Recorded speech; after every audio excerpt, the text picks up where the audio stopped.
Hello everyone, welcome back to our channel. Today we will do question number 5. This is from exercise 13.2. Simplify. First part मैंने लिख लिया already यहाँ पर. अच्छा, इसको सॉल्व करना शुरू करते हैं. फर्स्ट हमने देखते हैं यहाँ पे बेस है हमारा 2 raise to the power 5 to the power 2. ठीक है, तो यहाँ पे आपकी क्या है, दो पावर्स आ रही हैं.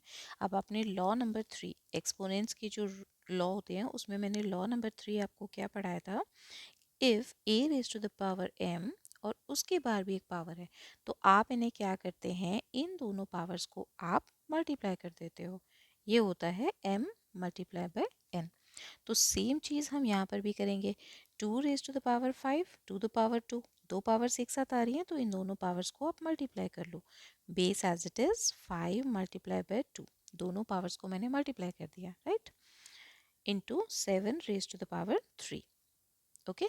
अच्छा, अब मैंने लास्ट टाइम आपको बताया था ऐसे जब आप क्वेश्चन सॉल्व करते हो तो जिस नंबर की पावर लगी हुई होती है आपको वो चेक करना है कि क्या वो नंबर प्राइम नंबर है या नहीं है. ठीक है, तो यहाँ पर ऊपर न्यूमरेटर में 2 की पावर है और 7 की पावर है, तो 2 और 7 दोनों ही नंबर आपके प्राइम नंबर्स हैं, राइट.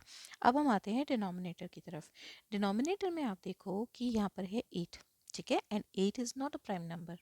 ये एक कॉम्पोजिट नंबर है क्योंकि इसके चार फैक्टर्स हैं. आपके 1 के टेबल में आएगा, ये 2 के टेबल में आएगा, 4 के टेबल में आएगा एंड 8 खुद के टेबल में आएगा. ठीक है, तो ये प्राइम नंबर नहीं है. तो हम इस नंबर का करते हैं प्राइम फैक्टराइजेशन. 8 का प्राइम फैक्टराइजेशन आप करो. 2 4 ज़ा 8, 2 2 ज़ा 1, 2 2 ज़ा 4, सॉरी, 2 1 ज़ा 2. तो 8 को आप ब्रेक करके कैसे लिख सकते हो, 2 मल्टीप्लाई बाय 2 मल्टीप्लाई बाय 2. तो 2 कितनी बार आया, 3 टाइम्स. तो हम इसे क्या लिख सकते हैं, 2 रेज टू द पावर 3. तो इस 8 को रिप्लेस करके हम यहाँ पे क्या लिखेंगे, 2 रेज टू द पावर 3. ठीक है, अब हमने रिप्लेस किसको किया है, सिर्फ 8 को. ये पावर 3 को भूलना नहीं है. ठीक है, तो ये पावर 3 ऑलरेडी. और कंफ्यूज भी नहीं होना, जैसे यहाँ पे सेम आ रही है ना तो उसमें कंफ्यूज नहीं होना. वो जो अंदर वाली पावर है वो यहाँ से आई है, आपने 8 को ब्रेक किया. ठीक है, तो आपकी 2 रेज टू द पावर 3 आया. और ये जो बाहर ब्रैकेट के 3 है वो ऑलरेडी गिवन है क्वेश्चन में आपको. ठीक है, ऑल राइट. इसके बाद आया आपका 7. ठीक है, तो 7 आपका क्या है, प्राइम नंबर. इसे कुछ नहीं करना आपको. अब हम इसे सॉल्व करते हैं. 2 raise to the power 5 to the 10 multiply by 7 raise to the power 3 divided bye.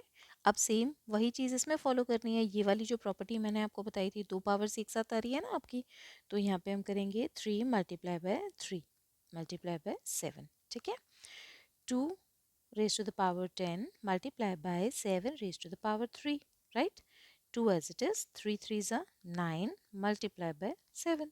ठीक है, अब आप यहाँ पे क्या देख रहे हो कि ये नंबर आपके डिवाइड हो रहे हैं. जैसे ये दोनों है ना, ये डिवाइड हो रहे हैं आपके. और आपने एक लॉ पढ़ा था, लॉ नंबर 2, उसमें क्या कहा गया था कि अगर बेस सेम है, if a raised to the power m is divided by a raised to the power n, तो हमारा आंसर क्या होगा, a raised to the power m minus n, right. Okay, तो यहाँ पे ये क्या है, ये दोनों डिवाइड हो रहे हैं, बेस सेम है, सेम चीज़ इसमें फॉलो होगी. ठीक है, दोनों ही डिवाइड हो रहे हैं आपके, बेस सेम है. ठीक है, तो हम क्या करेंगे, प्रॉपर्टी के अकॉर्डिंग हम इनको माइनस कर देंगे. 2 एज इट इज़, 10 एक्सपोनेंट्स हुए माइनस. ठीक है, सेम चीज़ 7 में फॉलो होगी, एक्सपोनेंट्स हुए माइनस. इसका कोई एक्सपोनेंट नहीं है ना यहाँ पे, तो इट मीन्स ये 1 है आपका यहाँ पे, राइट. 2 एज इट इज़, 10 में से 9 आपने माइनस किया, 1, या मत लिखो आप, वो भी ठीक है. ठीक है, 7 as it is, 3 minus 1 is 2. तो your answer is 2 multiplied by 7 raised to the power 2. Let's start second part of this question. 25 multiplied by 5 raised to the power 2 multiplied by 10 raised to the power 8 divided by 10 raised to the power 3 multiplied by t raised to the power 4, right. Okay, 25 का यहाँ पे हम prime factorisation कर लेते हैं. ठीक है, तो आएगा आपका आंसर 5 मल्टीप्लाई बाय 5. ठीक है, 25 को आपने ब्रेक किया तो ये आता है आपका 5 मल्टीप्लाई बाय 5। तो 5 multiply by 5 means 5 raise to the power 2 लिख सकते हैं इसको, ठीक है। तो इस 25 को रिप्लेस करके मैंने लिखा 5 raise to the power 2। Okay, अब ये 5 रेज टू द पावर 2 ये ऑलरेडी था क्वेश्चन में, ठीक है। Then t raise to the power 8। Okay, अब हम चेक करते हैं कि क्या जो 10 है वो प्राइम नंबर है। नो, 10 प्राइम नंबर नहीं है, ठीक है। ये एक कॉम्पोजिट नंबर है। तो 10 का फैक्टराइजेशन हम करते हैं। 10 किससे जाएगा आपका, पहले 2 से, देन 2 5 ज़ा 10, 5 1 ज़ा 5। तो 10 के आपके पास फैक्टर्स क्या आए हैं, 2 मल्टीप्लाई बाय 5। तो आपने 10 को ब्रेक करके क्या लिखा, 2 मल्टीप्लाई बाय 5, ठीक है। ये आपने रिप्लेस किया है सिर्फ 10 को, पावर 3 का कुछ नहीं किया अभी हमने। तो ये जो पावर 3 है ये एज इट इज ब्रैकेट के बाहर आ जाएगी, ठीक है। Multiply by t raise to the power 4, right. Okay, अब आप यहाँ पे क्या देखो कि ये मल्टीप्लाई है, इन दोनों आप डिजिट्स को देखो, इन दोनों को, ये दोनों क्या है, मल्टीप्लाई हैं, बेस सेम है, तो हमारे जो एक्सपोनेंट्स हैं वो क्या होंगे, ऐड हो जाएंगे। तो 5 एज इट इज, दोनों की पावर हो गई ऐड।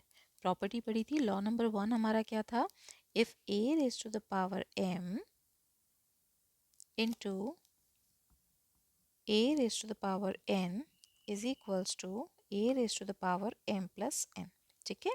ये प्रॉपर्टी हमने यहाँ पे यूज़ की है, multiply by t raise to the power 8। Okay, now अब आप क्या देखते हो कि यहाँ पर क्या है, ये क्या है, 2 मल्टीप्लाई बाय 5 होल ब्रैकेट आपकी लगी हुई है 3। इट मीन्स इसका मतलब क्या है, 2 मल्टीप्लाई बाय 5 इसकी पावर 3। इट मीन्स ये जो पावर 3 है ना, ये 2 की भी है और ये आपके 5 की भी है।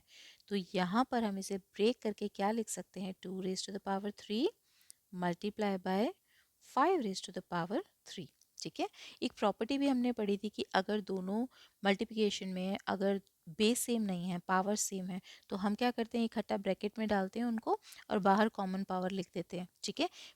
उसका उल्टा है ये प्रॉपर्टी, ठीक है, कि अगर आपके ब्रैकेट में दो नंबर्स मल्टीप्लाई हो रहे हैं, उनकी एक पावर है, तो वो जो पावर है इन दोनों की ही है, 2 की भी है, करके लिख लेती हूँ, 2 raise to the power 3 multiply by 5 raise to the power 3, ठीक है। और ये t raise to the power 4 as it is. 5, इन दोनों को हम ऐड कर लेते हैं, 2 + 2 is 4 multiply by t raised to the power 8 divided by 2 raised to the power 3 multiply by 5 raised to the power 3 multiply by t raised to the power 4, ठीक है। अब देखो हम क्या करेंगे, आप ये देखो ये 5 यहाँ पर भी है, यहाँ पर भी है, इस अपॉन का मतलब ये डिवाइड हो रहा है, ठीक है। तो इसको हम ऑपरेट करते हैं कि a raised to the power m, this is law number 2, divided by a raise to the power n, तो a raise to the power m minus n। Division में अगर आपकी बेस सेम है तो पावर्स आपकी माइनस हो जाती हैं, ठीक है। तो आपने वही किया है यहाँ पे, 4, ये बेस सेम है 5 5, तो इनके जो एक्सपोनेंट्स या पावर्स हैं वो हो जाएंगे आपके माइनस, राइट। यहाँ पर आप क्या देखते हो, t भी है, t raise to the power 8 और नीचे t raise to the power कितना है 4, तो ये भी माइनस हो जाएगा आपका, upon 2 raise to the power 3। उसे हम कुछ नहीं करेंगे क्योंकि उसका कोई भी लाइक टर्म नहीं है साथ में, ठीक है। 5 एज इट इज, 4 - 3 इज 1, ठीक है। t as it is, 8 - 4 is 4, then 2 raise to the power 3। इन दोनों को आप मल्टीप्लाई कर भी सकते हो, 5 t raise to the power 4 upon 2 raise to the power 3, ठीक है। This is your answer.